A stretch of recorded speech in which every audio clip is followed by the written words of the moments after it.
Pero 'di ba alam na natin kung ano yung symbol na yun. Hindi ko alam kung anong narrative diyan ni Sultan.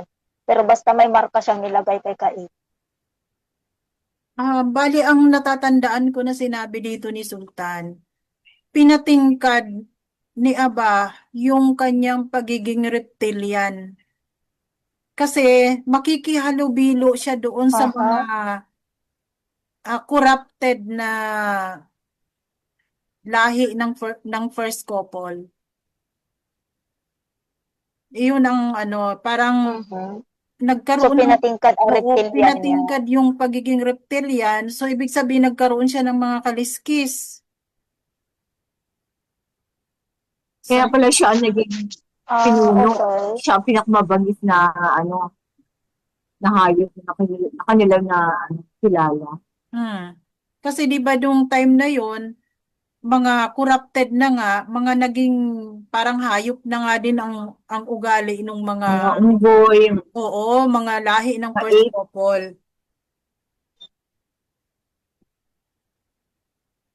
Yun yung lahi ng ano, first couple.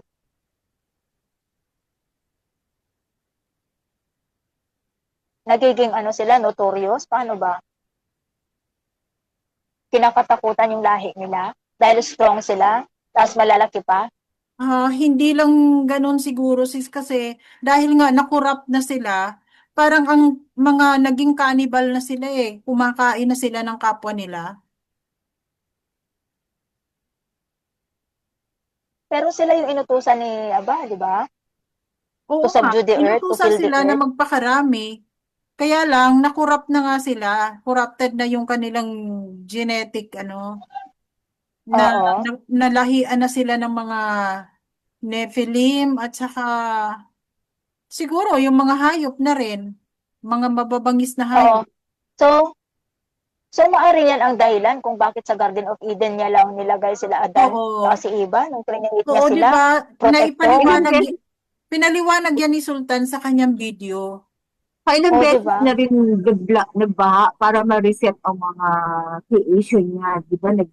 Nagtuyot, tapos Ah, binaha. Oo. Hindi ka oo, na, oo. binaha. Hmm. So, nakailang beses kaya yun no, bago ang Garden of Eden. Anyway, di na natin yung kalkalin kung ano nandyan, di yun na tayo. Oo na, sinabi naman yung pinaliwanag ni Sultan sa kanyang video Oo. na kung bakit sila nilagay sa enclosed na lugar para Mm, hindi sila malahian ng mga corrupted. corrupted. Oo, mga corrupted na galing sa first couple. Oo.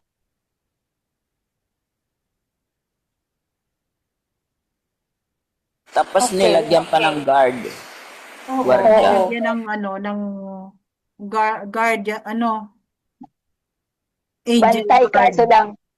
Kaso lang bantay sa lakay naman. Oo, yun lang. Oo, bantay sa lakay.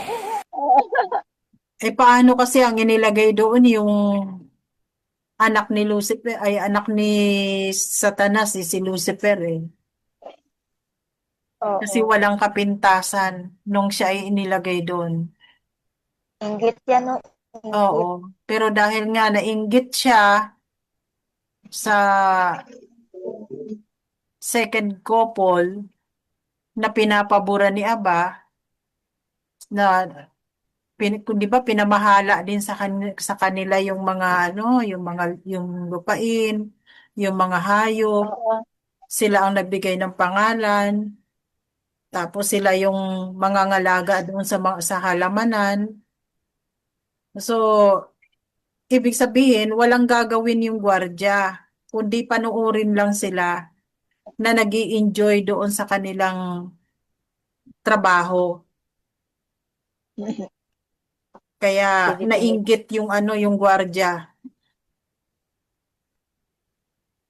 Oo. na dapat mag-enjoy din siya.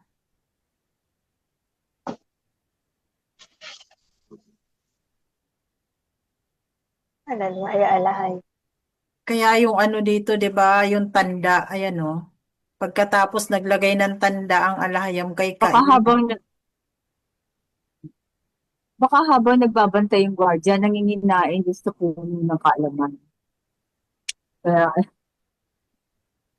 Eh di ba siya nga ang unang kumain sa puno ng kaalaman? Kaya nga inalok niya si ano eh, si Hawa. Kasi hindi naman siya Oo. namatay nung kumain siya nun. Kasi ang sabi sa kanya ni Hawa, pinagbilin sa amin na kapag kumain kami diyan, mamamatay kami. Kaya sabi niya, oh, hindi ka mamamatay. Tingnan mo, ako nga kumakain eh. Bakit hindi ako namatay?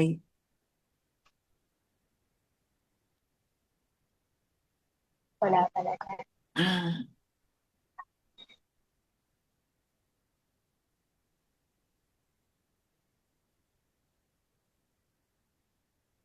So, yun ang ano sa kanya.